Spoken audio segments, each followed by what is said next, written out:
बिस्मिल्लाहिर्रहमानिर्रहीम। क्या यही वो शख्स है जो आपको मतलूब है? पाकिस्तानी फौजी कमांडो ने एक नौजवान को अपने शिकंजे में कसकर उसका चेहरा अमरीकी FBI एजेंट की जानब मोड़ते हुए पूछा। अमरीकी एजेंट ने फौरन जेब से एक तस्वीर निकाली और उसे इस शख्स के करीब लाया जिसे पाकिस्तानी कमांडो ने दीवार से लगा रखा था। अमरीकी एजेंट ने उस नौजवान की तीखी आंखों, कान और नाक का बगौर जायजा लिया। उसकी उंगलियों पर जख्मों के निशान चेक किए और आंखों के गिर्द जलने के निशान बगौर देखे। अब कोई शक नहीं रह गया था। हुकाम बेलाखिर अमेरिका को मतलूब तरीन शख्स को गिरफ्तार कर चुके थे। 7 फरवरी 1985 की सुबह लगभग 10 बजे अमरीकी CIA और FBI के इंटेलिजेंस एहलकारों ने पाकिस्तानी SSG कमांडोज की मदद से पाकिस्तान के दारुल हुकूमत इस्लामाबाद के सेक्टर F72 में वाक़े सौकासा गेस्ट हाउस का घेराव कर लिया था। उनका हदफ गेस्ट हाउस की दूसरी मंजिल के कमरा नंबर 16 में मुकीम 27 साला पाकिस्तानी निजाद कुवैती नौजवान रमजी यूसुफ था, जो अमरीकी हुकूमत को 2 साल कबल 26 फरवरी 1993 को अमरीका के शहर न्यूयॉर्क में वाक़े वर्ल्ड ट्रेड सेंटर पर कार बम हमले समेत दीगर जराइम में मतलूब था। बरतानवी सहाफ़ी और मुसन्नफ सैमन राइव की रमजी यूसुफ पर लिखी गई किताब के मुताबिक 5 अमरीकी इंटेलिजेंस एहलकारों ने 7 पाकिस्तानी कमांडोज के हमरा गेस्ट हाउस के कमरे में घुसकर रमजी यूसुफ को काबू करके हथकड़ियों में जकड़ लिया था। क्या यही वो शख्स है जो आपको मतलूब है? पाकिस्तानी फौजी कमांडो के इस सवाल पर अमेरिका से खसूसी तौर पर आए FBI टीम के एहलकार जेफ रेनियर ने जेब से एक तस्वीर निकालकर इससे रमजी यूसुफ के चेहरे का बगौर मुवाजना करके जल्द ही तस्दीक की कि गिरफ्तार होने वाला शख्स ही अमेरिका को इंतहाई मतलूब इस्लामी शिद्दत पसंद रमजी यूसुफ है। रमजी यूसुफ 11 सितंबर 2001 को इस्लामी शिद्दत पसंद तंजीम अलकायदा के आलमी तारीख के सबसे बड़े दहशतगर्द हमलों के असल मंसूबा साज से, जिसमें वर्ल्ड ट्रेड सेंटर को मुकम्मल तौर पर जमीन बोस कर दिया गया था। रमजी यूसुफ ने 26 फरवरी 1993 को ट्रक बम हमले के जरिए वर्ल्ड ट्रेड सेंटर को गिराने में नाकामी पर इस इमारत को हथियारों के जरिए तबाह करने का मंसूबा बनाया था, जिसे 2001 में अलकायदा की मदद से रमजी यूसुफ के मामूल खालिद शेख मोहम्मद ने तकमील तक पहुंचाया। अमेरिका में 26 फरवरी 1993 के वर्ल्ड ट्रेड सेंटर पर बम हमले के बाद रमजी यूसुफ अपने असल नाम अब्दुल बासित करीम पर बने पासपोर्ट के जरिए अमेरिका से कराची फरार हुए थे और इस तरह अमेरिकी इंटेलिजेंस अदारों को उनकी असल शनाख्त का पता लग गया था। शनाख्त पता चलने के बाद अमेरिका ने पाकिस्तानी हुकूमत से रमजी यूसुफ की गिरफ्तारी में मदद के लिए राब्ता किया और उस वक्त पाकिस्तान के वफाकी तहकीकाती अदारे FIA के डायरेक्टर रहमान मलिक को रमजी यूसुफ की गिरफ्तारी का मिशन सौंपा गया था। रहमान मलिक पाकिस्तान पीपल्स पार्टी के दौर में वफाकी वजीर दाखिला रह चुके थे। बाद होने वाली तहकीकात के दौरान FIA ने बलूचिस्तान के दारुल हुकूमत कोयटा में रमजी यूसुफ के एक ठिकाने का पता लगाया था, मगर अमरीकी और पाकिस्तानी सिक्योरिटी अदारों की मुश्तरका कार्रवाई से महज चंद घंटे कबल रमजी यूसुफ वहां से फरार होने में कामयाब हो गए थे और इनकी गिरफ्तारी का ऑपरेशन नाकाम हुआ। रमजी यूसुफ की गिरफ्तारी के मुतल्लिक मालूमात उनकी गिरफ्तारी से महज 4 रोज कबल उनके करीबी साथी इश्तियाक पारकर ने इस्लामाबाद में भी अमरीकी सफारतखाना को फराहम की थी और इंतहाई मतलूब शिद्दत पसंद की गिरफ्तारी में मदद देने पर इश्तियाक पारकर को अमरीकी हुकूमत की तरफ से रमजी यूसुफ की गिरफ्तारी पर रखा गया 20 लाख अमरीकी डॉलर के नाम से नवाजा गया। बाद सिक्योरिटी के पेश नजर इश्तियाक पारकर, उनकी अहलिया और बच्चे को अमरीका मुंतकिल कर दिया गया था। उस वक्त की पाकिस्तान की वजीर आजम बेनजीर भुट्टो की बाद में शाये होने वाली तहरीरों के मुताबिक रमजी यूसुफ ने 1993 के इलेक्शन से कबल और इसके दौरान 2 मरतबा उन्हें यानी बेनजीर को बम धमाके में हलाक करने का मंसूबा बनाया था, जिसमें वो नाकाम रहा था। इसीलिए रमजी यूसुफ ने गिरफ्तारी के बाद तफ्तीशकारों को बताया था कि उनका ख्याल था कि शायद पाकिस्तानी इदारों ने उन्हें बेनजीर भुट्टो पर होने वाले हमलों के सिलसिले में गिरफ्तार किया था। अपनी गिरफ्तारी के वक्त रमजी यूसुफ इस बात से बेखबर थे कि इन्हें दरअसल अमरीकी इंटेलिजेंस के अदारों की खुफिया मालूमात पर पाकिस्तानी सिक्योरिटी फोर्सेस गिरफ्तार करके अमेरिका के हवाले कर रही है। गिरफ्तारी के बाद रमजी यूसुफ की अमेरिका मुंतकिली पाकिस्तान की तारीख का अपनी नौयत का पहला ऑपरेशन था कि जिसमें अमरीकी इंटेलिजेंस अदारों ने अपने एक ऐसे मुजरम को पाकिस्तानी सरजमीन से गिरफ्तार करके बगैर अदालती कार्रवाई अमरीका मुंतकिल किया था, जो कि एक लिहाज से पाकिस्तानी शहरी भी था اور جن کا پاکستان کے بااثر سیاسی مذہبی حلقوں کے ساتھ گہرا تعلق بھی تھا۔ اسلامی شدت پسندوں پر تحقیق کرنے والے مشہور فرانسیسی پروفیسر ولیور رائے کے مطابق رمزی یوسف کو پاکستان میں دیوبندی مسلک سے تعلق رکھنے والے ایک سنی فرقہ پرست تنظیم کے ارکان کی میزبانی حاصل تھی جو ان کے ساتھ افغانستان میں ایک عسکری مرکز سے وابستہ رہے تھے۔ اس کے علاوہ رمزی یوسف کے ورلڈ ٹریڈ سینٹر کو زمین بوس کرنے کے ابتدائی منصوبے کو سن 2001 میں کامیابی سے مکمل کرنے والے خالد شیخ محمد کو بھی سن 2003 میں پاکستان کی بااثر مذہبی سیاسی تنظیم کے ایک سرکردہ رہنما کے راول پنڈی میں واقع گھر سے پاکستانی سیکورٹی اداروں کی توسط سے امریکی انٹیلیجنس اداروں نے گرفتار کیا تھا۔ اس سے رمزی یوسف اور ان کے خاندان کا پاکستان کے مؤثر مذہبی سیاسی جماعتوں سے قربت کا اندازہ لگایا جا سکتا ہے۔ اسی لیے امریکی اہلکاروں کے پاکستانی دار حکومت سے رمزی یوسف کو گرفتار کر کے امریکہ لے جانے پر حکومت مخالف سیاسی اور خصوصاً مذہبی طبقہ سے وزیراعظم بینظیر بھٹو کے متعلق شدید رد عمل آیا۔ بینظیر بھٹو کی تحریروں کے مطابق رمزی یوسف کی گرفتاری کے رد عمل میں اسی سال نومبر کے مہینے میں القاعدہ نے اسلام آباد میں واقع مصری سفارت خانے پر پاکستان کی تاریخ کا سب سے پہلا خودکش ٹرک بم حملہ کروایا تھا۔ محترمہ بینظیر بھٹو نے سن 1999 میں اپنی ایک تقریر میں انکشاف کیا تھا کہ بعد میں ان کے قریبی ساتھی رحمان ملک کو در حقیقت رمزی یوسف کی گرفتاری کی پاداش میں کار چوری کے ایک جھوٹے مقدمے میں گرفتار کیا گیا تھا جو بینظیر کے بقول دراصل رمزی یوسف کے ملک میں ہم فکر حلقوں کی خوشنودی حاصل کرنے کے لیے تھا۔ ستمبر 1992 میں رمزی یوسف امریکہ منتقل ہوئے تھے جہاں انہوں نے 7 فروری 1993 کو امریکہ میں مقیم اپنے عرب نژاد ساتھیوں کی مدد سے ورلڈ ٹریڈ سینٹر کو ایک ٹرک بم حملے کے ذریعے نشانہ بنایا۔ رمزی یوسف کے ان ساتھیوں کا تعلق مصر اور فلسطین سے تھا جو برسوں سے امریکہ میں مقیم تھے۔ رمزی یوسف اور ان کے ساتھیوں نے دیگر ہزاروں غیر ملکی شدت پسندوں کی طرح افغانستان اور پاکستان میں واقع شدت پسندوں کے عسکری مراکز میں واقع وقت گزارا تھا جہاں یہ تمام افراد افغان جہاد میں شمولیت کے لیے اکٹھے ہوئے تھے۔ سوویت افواج کے افغانستان سے انخلا کے بعد اسلامی شدت پسندوں کو یہ باور کروایا گیا تھا کہ اب ان کا اگلا ہدف امریکہ ہوگا جو کہ ان کے بقول مسئلہ فلسطین سمیت اسلامی دنیا کے تمام مسائل کا اصل ذمہ دار ہے۔ اس کے ساتھ عراق کویت جنگ کے دوران سعودی حکومت کی درخواست پر امریکی فوج کے سعودی عرب میں فوجی مراکز میں قیام نے ان شدت پسندوں کے امریکہ مخالف نفرت میں شدید اضافہ کیا تھا۔ انہی امریکہ مخالف شدت پسندوں میں ایک رمزی یوسف بھی تھے۔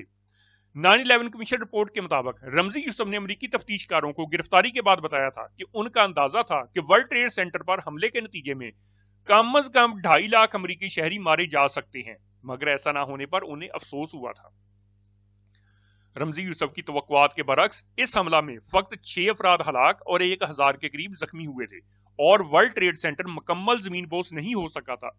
بلکہ اس عمارت کو جزوی نقصان پہنچا تھا۔ حملہ کے فوراً بعد رمزی یوسف امریکی سیکورٹی اداروں سے کامیابی سے بچ کر پاکستان بھاگ آئے تھے، مگر ان کے امریکہ سے فرار کے چند روز بعد ہی ان کے شریک جرم سہولت کار ساتھی پکڑے گئے تھے جنہوں نے یہ اطلاع دی کہ اس منصوبے کے ماسٹر مائنڈ رمزی یوسف تھے۔ اس کے بعد رمزی یوسف امریکی انٹیلیجنس اداروں کو انتہائی مطلوب افراد کی فہرست میں شامل ہوئے۔ 9/11 کمیشن رپورٹ کے مطابق رمزی یوسف نے امریکہ سے نکلنے کے بعد اپنے ماموں خالد شیخ محمد کے ساتھ مل کر امریکی اقتصادی اہداف کو نشانہ بنانے کا منصوبہ بنایا، کیونکہ ان کا ماننا تھا کہ امریکہ میں موجود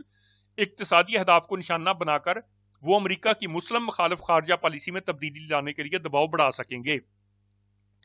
امریکہ کے وفاقی تحقیقاتی ادارے FBI کے سابق سینئر اہلکار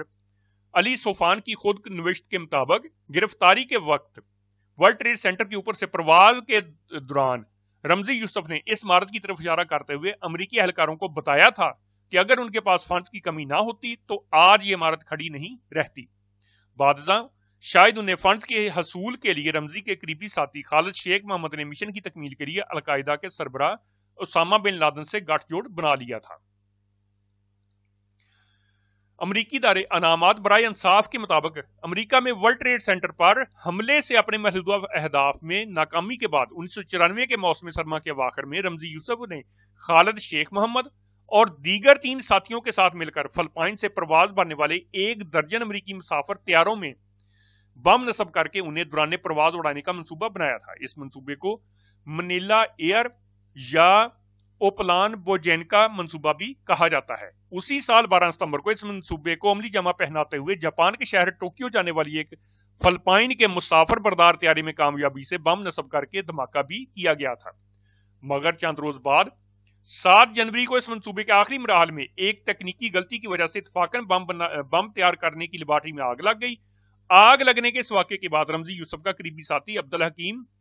मुराद अपने लैपटॉप समेत फिलिपाइनी सिक्योरिटी एहलकारों के हथे चढ़ गया, जिसकी वजह से यह मंसूबा तकमील तक पहुंचने से कबल ही नाकाम बना दिया गया। अमरीकी हुकाम के मुताबिक मनीला एयर मंसूबा के तहत ही रमजी यूसुफ ने 1994 के अवाखिर में अमरीकी सदर क्लिंटन और अगले साल फरवरी में मसीही मजहब रहनुमा जॉन पॉप दोइम को दौरा फिलिपाइन के दौरान निशाना बनाने की मंसूबाबंदियां की थी, मगर ये मंसूबे भी नाकाम रहे थे। रमजी यूसुफ और आलमी शिद्दत पसंद तंजीम अल-कायदा और इसके सरबराह ओसामा बिन लादेन के नजरियात और उनका पस मंजर तकरीबन एक ही था। दोनों ने ही सोवियत अफवाज के अफगानिस्तान पर इस्लामी शिद्दत पसंदों के गठजोड़ से जन्म लिया था, जो कि अब्दुल्ला अज़ाम के करीबी हलकों के साथी थे, और इस जंग के इख्तिताम के बाद उन्होंने बतदरीज अमरीका के खिलाफ जंग का आगाज किया था। मगर इस मुबालसतों के बावजूद रमजी यूसुफ का कभी ओसामा बिन लादेन या उनकी तंजीम अल-कायदा से कोई तल्लक नहीं रहा था। 9/11 कमीशन रिपोर्ट के मुताबिक रमजी यूसुफ के मामू और बाद में बिन लादेन के दस्ते रास बनने वाले खालिद शेख मोहम्मद ने 9/11 हमलों के बाद अमरीकी एहलकारों को दौरान तफ्तीश बताया था कि रमजी यूसुफ कभी अल-कायदा का रुकन नहीं रहे थे और ना ही उन्होंने कभी अल-कायदा के सरबराह ओसामा बिन लादेन से मुलाकात की थी। खालिद शेख मोहम्मद के बकौल Osama bin Laden Ramzi Yousef के अमरीका मुखालिफ दहशतगर्दाना मंसूबों से काफी मुतासर थे, जिनकी वजह से ही उन्होंने साल 1996 के आखिर में मशरकी अफगानिस्तान के सूबा नंगरहार के मशहूर पहाड़ी सिलसिला तोरा बोरा में बिन लादेन से मुलाकात की और इन्हें रमजी यूसुफ के अमरीका मुखालिफ बनाए गए मंसूबों के मुतल्लिक आगाह किया था। दर हकीकत यही वो नुकता था जहां से इन दोनों के दरमियान रमजी यूसुफ के हवाई जहाजों के जरिए अमरीका के खिलाफ हमलों के मंसूबों पर पेशरफ्त का आगाज हुआ, जो कि बिलाखिर साल 2001 में होने वाले 11 सितंबर के आलमी तारीख के होलनाक दहशतगर्द हमलों का सबब बना। ओसामा बिन लादेन ने अपने बयानात में हमेशा रमजी यूसुफ को अमरीका के खिलाफ दहशतगर्दाना अज़ाइम की वजह से बतौर एक रोल मॉडल बनाकर पेश करके हमेशा इस अज़म का इजहार किया कि रमजी के फिक्री साथी अमरीका के खिलाफ शुरू की गई इसके जंग को आगे बढ़ाएंगे। बिन लादेन ने इन अज़ाइम का इजहार खसूसन अमरीकी सहाफियों के साथ साल 1998 में अफगानिस्तान में किए गए अपने इन इंटरव्यूज में किया, जो बाद में अमरीकी टीवी चैनल्स पर नशर किए गए। इन इंटरव्यूज से पता चलता है कि बिन लादेन की सोच पर रमजी यूसुफ के मंसूबों का इतना गहरा असर था कि वो अपने बयानात में रमजी यूसुफ को अमरीका मुखालिफ इस्लामी शिद्दत पसंदों के लिए एक हीरो की तरह बढ़ा चढ़ाकर पेश करते थे।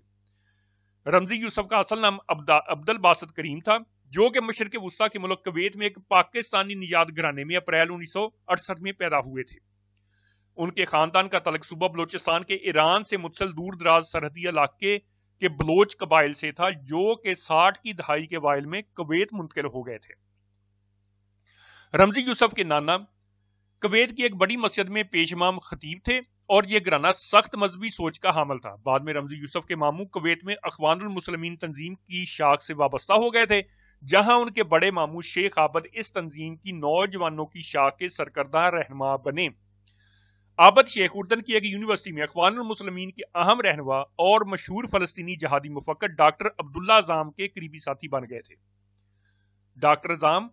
80 की दहाई में सोवियत अफवाज के खिलाफ अफगान जंगजुओं की हिमायत के लिए आलमी सतह पर एक मशहूर किरदार बनकर उभरते थे, जिसकी वजह से आलमी दुनिया और खुसूसन अरब ममालिक के हजारों नौजवान अफगानिस्तान में सोवियत अफवाज के खिलाफ लड़ने के लिए पाकिस्तान मुंतकिल हुए थे। डॉक्टर अज़ाम की एक किताब के मुताबिक शेख आबद भी अपने भाइयों और भांजों समेत अब्दुल्ला अज़ाम की पैरवी करते हुए अफगानिस्तान से मुतसिल पाकिस्तान के शिमाल मशरकी शहर पेशावर मुंतकिल हुए थे। शेख आबद के घराने के शिद्दत पसंद अफराद में उनका भाई खालिद शेख मोहम्मद और रमजी यूसुफ बाद में अमरीका के खिलाफ दहशतगर्दाना हमलों की वजह से आलमी सतह पर शिद्दत पसंदी की दुनिया के खतरनाक नाम बन गए। मशहूर मिस्री मुहक्किक और सहाफी यूसरी फोदा की किताब के मुताबिक साल 1986 के अवाखिर में रमजी यूसुफ कुवैत से पाकिस्तान और यहां से बरतानिया मुंतकिल हुए, जहां उन्होंने ऑक्सफोर्ड और जनूबी वेल्स के तालीमी अदारों से कंप्यूटर इंजीनियरिंग की तालीम हासिल की। دوران تعلیم رمزی یوسف اپنے سالانہ چھٹیاں پشاور اور افغانستان سے متصل پاکستان کے سرحدی علاقوں میں واقع اربوں افغان جنگجوؤں کے مراکز میں عسکری تربیت حاصل کرنے میں گزارتے۔ سن 1991 میں تعلیم مکمل کرنے کے بعد رمزی یوسف مستقل پاکستان آئے اور اس دوران افغانستان میں واقع شدت پسند جنگجوؤں کے مراکز سے بم بنانے کی مہارت حاصل کی۔ خالد شیخ محمد کی تفتیشی رپورٹ کے مطابق رمزی یوسف نے افغانستان کے مشرقی صوبہ ننگرہار کے مرکزی شہر جلال آباد کے قریب عرب عسکریت پسندوں کے ایک ٹریننگ سینٹر سے عسکری تربیت حاصل کی تھی۔ یوسری فودا کے مطابق اسی جنگ کے دوران رمزی یوسف اور ان کے ماموں خالد شیخ محمد کے مشرقی ایشیا کے ملک فلپائن میں شدت پسند تنظیم ابو سیاف کی بنیاد رکھنے والے عسکریت پسندوں سے تعلقات بن گئے تھے، جو کٹھے افغان جہادی لیڈر عبدالرب رسول سیاف کے تنظیم سے وابستہ تھے۔ یوسری فودا کے مطابق سال 1991 میں رمزی یوسف نے کئی دفعہ فلپائن کے چکر لگائے، جہاں وہ ابو سفیات تنظیم کے ارکان کو دہشت گردانہ کارروائیوں کی تربیت دیتے رہے۔ شاید اسی تعلق و شناسائی کی بدولت رمزی یوسف نے فلپائن میں 3 سال بعد کئی بڑے دہشت گردانہ حملوں کے منصوبے بھی بنائے، جو کہ سب آخری مراحل میں ناکام ہوئے۔ گرفتاری کے 3 سال بعد 8 جنوری 1998 کو امریکی ریاست نیو یارک کی عدالت کے جج کوئنتھوس ڈیفی نے رمزی یوسف کو امریکہ کے خلاف 2 دہشت گردانہ کارروائیوں پر عمر قید تنہائی سمیت $4.5 ملین امریکی جرمانہ اور 280 ملین ان حملوں کے نتیجے میں ہونے والے نقصانات کے ازالہ کا معاوضہ دینے کی سزا سنائی۔ عدالتی فیصلہ کے مطابق رمزی یوسف کو یہ سزا ورلڈ ٹریڈ سینٹر پر ٹرک بم حملہ کرنے، فلپائن میں 1 درجن امریکی مسافر بردار ہوائی جہازوں کو تباہ کرنے کے ناکام منصوبے کے کیس میں سنائی۔ امریکی میڈیا میں اگلے دن شائع ہونے والی اس عدالتی کارروائی کی رپورٹ کے مطابق اس فیصلہ کے بعد رمزی یوسف نے پہلی مرتبہ عدالتی کارروائی میں ان جرائم میں ملوث ہونے کا اقرار کرتے ہوئے امریکہ مخالف دہشت گرد ہونے پر فخر کا اظہار کیا تھا۔ امریکی میڈیا کے مطابق رمزی یوسف نے اپنے اس منصوبے کو امریکہ کی جانب سے اسرائیلی ریاست کی پشت پناہی اور اسلامی ممالک میں دخل اندازی کا رد عمل قرار دیا تھا۔ اس کے ساتھ ہی آج کی یہ ویڈیو یہیں پر ختم ہوتی ہے۔ انشاءاللہ جلد ہی دوبارہ نئی ویڈیو کے ساتھ حاضر ہوں گے۔ اللہ حافظ۔